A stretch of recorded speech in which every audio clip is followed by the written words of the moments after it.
Bicol Network News. Report! Itinanghal ngayong araw bilang Freshman of the Year ng NCAA 100 si Chris Hubilla dahil sa pagiging magaling nito na basketballista.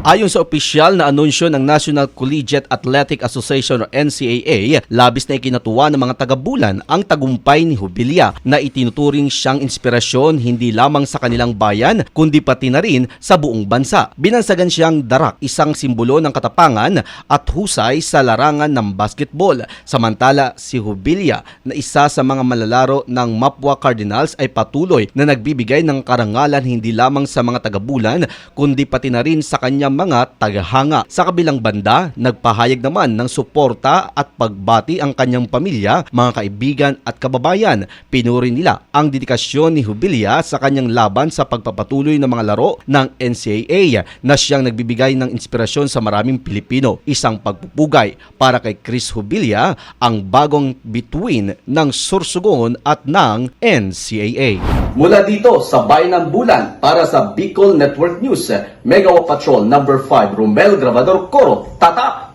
tunay na serbisyo.